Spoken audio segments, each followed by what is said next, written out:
Hey praise the Lord church, good afternoon.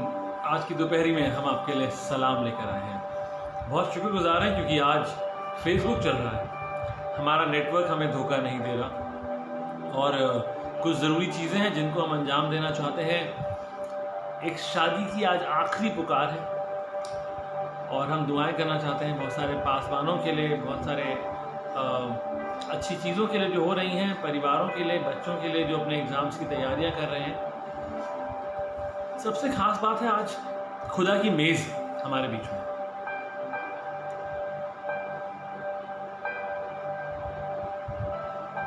मुझे लगता है मैं आप लोगों को आज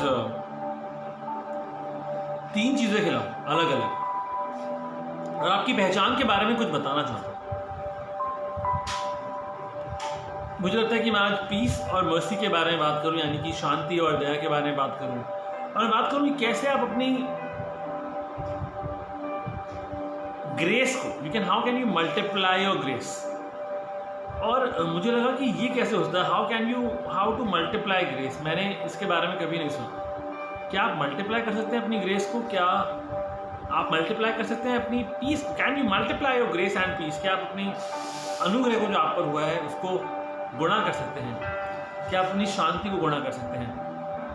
और उसके बाद एक आखिरी बात जो आपसे बात करना चाहता हूँ वो ये कि क्या आप बेताब हैं एक ऐसे सफर पर चलने के लिए जिसके लिए आपको एक नया सफर शुरू करना पड़ेगा। शायद जो आप पाना चाहते हैं वो आप पा सकते हैं।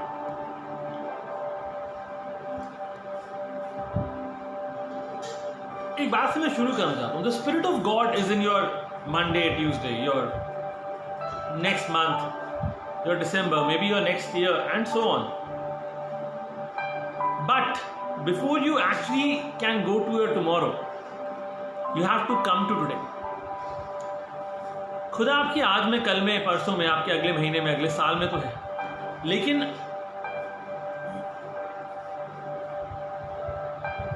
इससे पहले कि आप अपने कल में जा सकें, आपको अपने आज में आना जरूरी है। अपने आज में खुदा को लाना जरूरी है।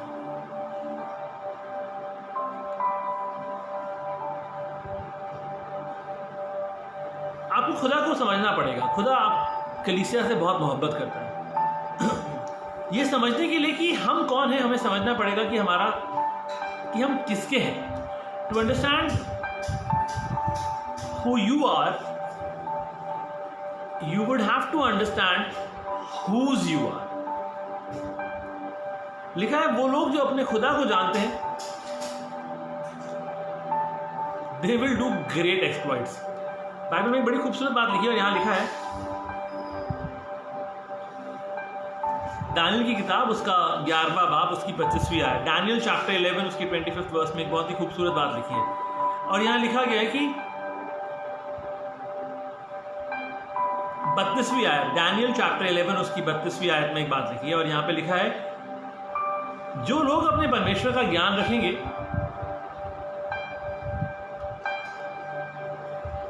जो लोग अपने परमेश्वर का ज्ञान रखेंगे वो हियाव बांधकर बड़े काम करें। For the people that know their God they will do exploits. वो लोग बड़े काम करेंगे। आप जानते हैं सबसे ज्यादा खतरा किस बात में? सबसे ज्यादा खतरा इस बात में है कि आप यही ना समझ पाए कि खुदा आपको किस नजर से देखता है। The real danger is in not knowing how God sees you. खुदा ने हमें एक नाम दिया है, हमें एक पहचान दी है, हमें हमारे लिए बाड़े बांधे हैं, हमें कुछ वाचाएं दी हैं। आपकी आत्मिक विरासत को समझना आपको जरूरी है। अपने हम सफर को समझना जरूरी है और अपने बच्चों को, अपने माँ बाप को हमको ये देखना समझना जरूरी है कि खुदा हमको देखता है। प्रकाशित वाक्य की किताब में अगर आप निकालेंगे रेवलेशंस, उसका पहला बाब और उसकी 4थी आयत से, रेवलेशन, बुक ऑफ रेवलेशन, प्रकाशित वाक्य उसका पहला बाब उसकी 4 आयत। कुछ लिखा है यहाँ पर जो हम आपको पढ़ाना चाहते हैं। Revelation chapter 1 versus 4 to 6।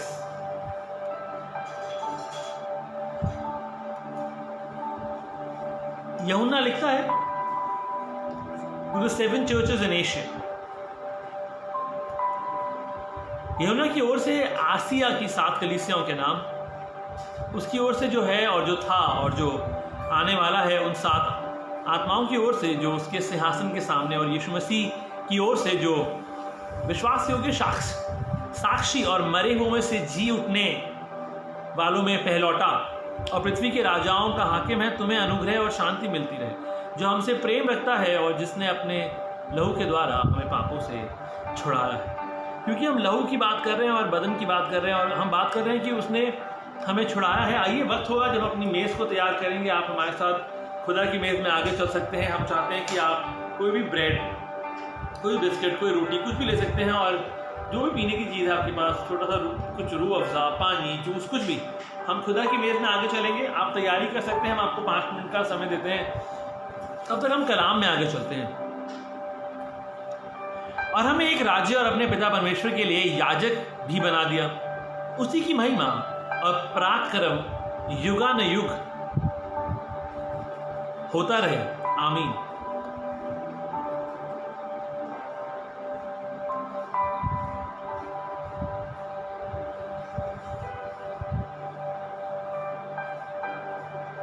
जब यूहन्ना कलीसिया में इस बात को पढ़ा रहा था, when he was teaching, तो 2 चीजें थी जो सबके ऊपर थी।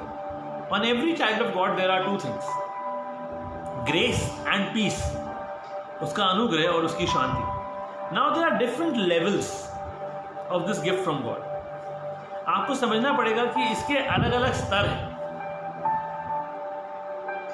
2 बार पतरस ने जब कलीसिया को बरकत दी और बोला, may your grace be multiplied, may your grace be multiplied, ये आपको मिलेगा पहला और दूसरा पतरस में, उसके पहले बाप में, आपको मिल सकती है आराम से बात। तो आप पूछ सकते हैं व्हाट वाज हैपनिंग, आखिर ऐसा हो क्या रहा था? Why did the church need a multiplication of grace? अनुग्रह का गुणा करके मिलना क्यों जरूरी था? It is a blessing of the father. ये एक बाप की बरकत है, ये एक नबी की बरकत है, ये एक खादिम की बरकत है कि वो कलीसिया के ऊपर उस अनुग्रह को और उस शांति को ठहरा रहा है। अब जानते हैं चीज़ें फिर से बढ़ेंगी, कलीसिया फिर से खुलेंगी। अगले संडे एक बहुत ज़रूरी काम को अंजाम दिया जाएगा। अगले संडे 3 अक्टूबर को लूनी गाजियाबाद की कलीसिया को दोबारा से शुरू किया जा रहा है। उनको अपनी दुआओं में याद रखें और खादिमों को अपनी दुआओं में याद रखें। और ये हो सकता है कि एंकर टू क्राइस्ट चर्च सिर्फ नेशनल ना रहे, सिर्फ हिंदुस्तान में नहीं, हम हो सकता है anchor to Christ Church International हो जाए। और हमें नहीं पता, शायद 1 महीने, शायद 2 महीने, शायद 3 महीने, हमें नहीं पता। अभी हम घरों में बंद हैं, अभी हम लोग चीज़ों को कर नहीं रहे, लेकिन खुदा करना चाहता है। हमको लगता है हम चीज़ें बोलेंगे तो चीज़ें बन जाएंगी। मैं कुछ दुआ करना चाहता हूँ आपके लिए आज। I bless you, I want to bless you, और we as pastors of Anchored Family want to bless you that you shall not fail. आप गिरेंगे नहीं, you shall have great victory. आप बहुत बड़ी जीत हासिल करेंगे। आप तितर बितर नहीं होंगे, आप कमज़ोर नहीं होंगे, आप बरकत पाएंगे। मेरे को लगता है खुदा के दिल की बात को आप लोगों को बोलना ज़रूरी है, और वो अनुग्रह और वो शांति लबरेज होके आप पे चलती। आप पूछ सकते हैं कि ये अनुग्रह आ कहां से?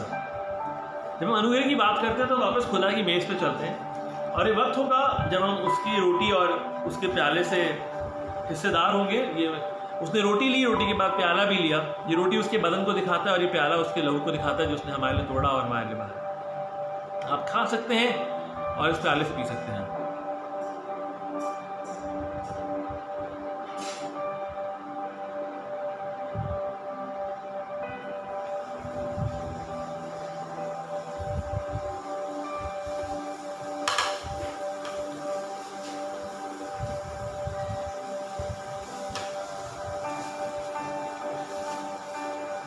ऑलराइट, खुदा आप लोगों को बहुत बरकत दे। रोमियो 5 उसकी 15वीं आयत। यूहन्ना रेवलेशन से प्रकाशन वाक्य में बात कर रहा है, और अब जानते वो कह रहा है कि ये जो अनुग्रह है ये वहां से आता है जो आपके कल में था, आपके आज में है और आपके आने वाले कल में होगा। यानी ग्रेस कम्स थ्रू क्राइस्ट, ये आप सब जानते हैं। रोमियो 5 की 15वीं आयत कहती है कि हमने गलती करी और उस गलती में मारे गए। उस गलती के कारण हमने चीजों को खराब करा, but not as the offence so also is the free gift. पर जैसा अपराध की दशा है वैसे अनुग्रह का वरदान भी है। क्योंकि जब एक मनुष्य के अपराध से बहुत लोग मरे तो परमेश्वर का अनुग्रह और उसका जो दान एक मनुष्य के अर्थात यीशु मसीह के अनुग्रह से हुआ, बहुत सारे लोगों पर अवश्य ही अधिकाई से हुआ।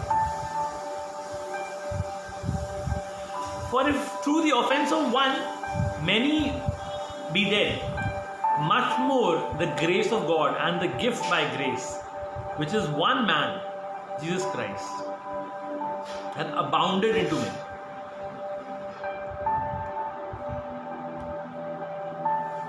आप जानते हैं, मैं इससे एक्चुअली फर्क पड़ता है कि आपके पास्ट में क्या हुआ था। इससे बहुत फर्क पड़ता है। उस बहन को घर तो जाना था, शांति आंधी और तूफानों ने तो ले ली, लेकिन चेले नहीं ले पाए।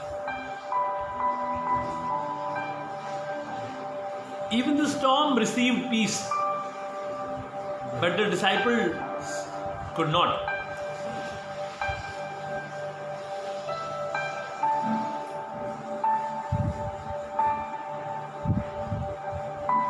खुदा के चाहने वालों, you are even my beloved, मैं आप लोगों से मोहब्बत करता हूं। मैं आपको बताता हूं कि वो खुदा जो आपका कल का खुदा था, जो आपका आज का खुदा है, यीशु मसीह आपके आने वाले कल में है, और हम उसी के नाम से आप पे इस अनुग्रह और इस शांति को ठहराना चाहते हैं। आपको कल से घबराने की जरूरत नहीं है, ना अगले आने वाले हफ्ते से, ना अगले आने वाले साल से।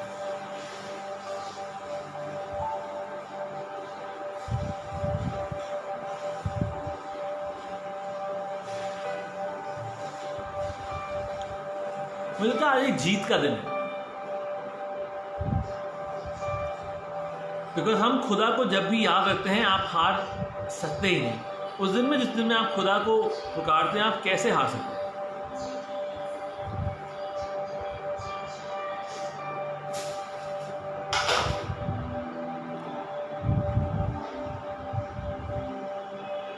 अगर खुदा आपको याद रखता है, आपके बीज को याद रखता है, वो बीज जो आप ईमानदारी से कलीसियाओं में देते हैं, या आप इंतज़ार करते हैं कि जब कलीसिया खुलेगी तो आप खुदा का बीज खुदा के घर में देंगे। कलीसिया आप और मैं हैं, और अगर आपको लगता है कि आप अपने बीज को संभाल के बैठेंगे तो आप लिख के ले लीजिए। I can write you, I can give it to you in writing that you will eat your own seed. आपने बीज को खुद ही खाना है। खुदा आपके हर सैक्रिफाइस को, हर कुर्बानी को याद करता है जो आप उसकी वेदी पर लेकर आते हैं। हर उस अल्फाज को जब आप संयम बांधकर, व्हेन यू कीप पेशेंस, आप दया दिखाते हैं, एंड यू शो काइंडनेस। हर उस जज्बे को जब आप वफादारी से चलने की कोशिश करते हैं, जब जरा सी ताकत रह जाती है। अगर आपने उस समय में खुदा को याद रखा है तो खुदा आपको याद रखेगा और याद रखता है।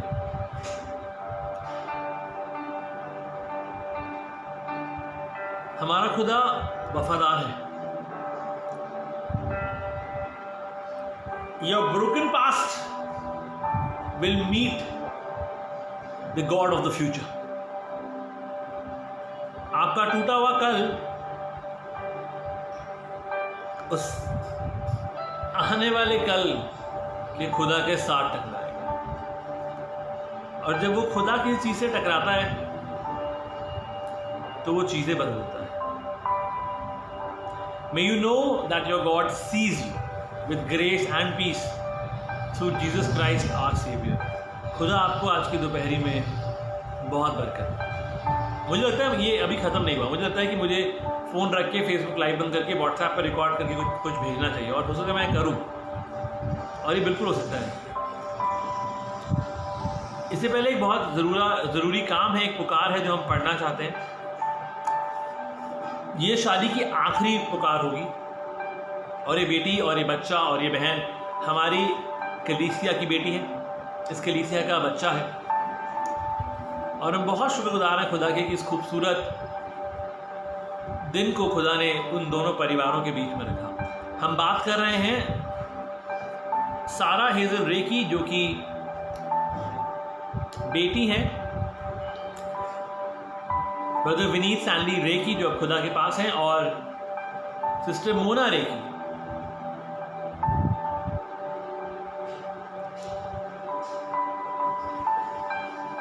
आइए इस आखिरी पुकार को, इस तीसरी पुकार को, इस रिश्ते की हम पढ़ेंगे। पुकार कुछ यूं है।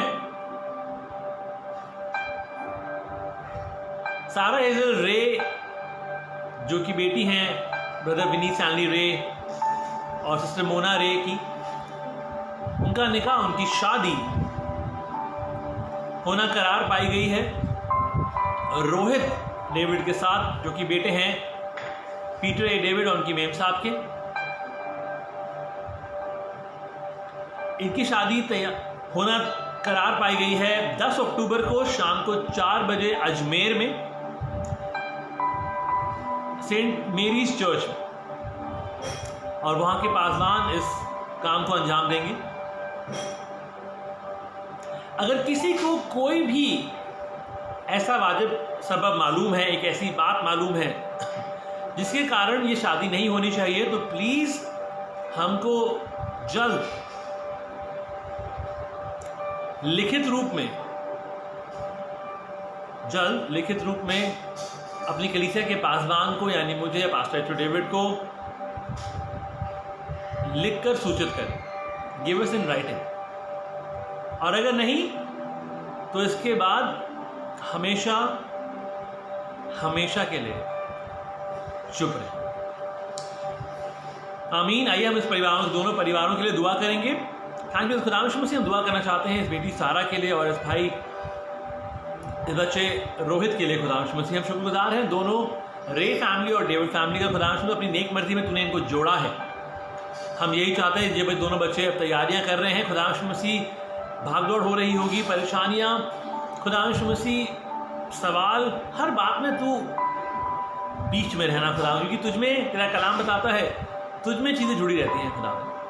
हम चाहते हैं हर प्रकार के मनमुटाव को, चैलेंजेस को, फाइनेंशियल प्रॉब्लम्स को, हर चीज़ को खुदावन तू दूर रखना। इनके आपसी प्यार को, आपसी आदर में को बढ़ाना खुदावन। जब परिवार यहाँ से अजमेर जाता है, सफ़र को मुबारक ठहराना खुदावन।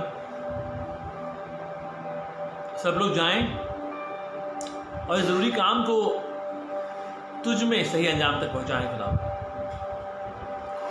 हर बात के लिए, हर उस जुबान के लिए, हर उस सोच के लिए जो इनको बरकत देती है, तेरा शुक्र करते हैं। और अगर कोई ख़राब बात किसी के जहन में है खुदावन, तो तेरे सामर्थी नाम में उसे रिब्यूक करते हैं, क्योंकि जो दिखता है उससे बात करना ज़रूरी है और जो नहीं दिखता उसको डांटना ज़रूरी है।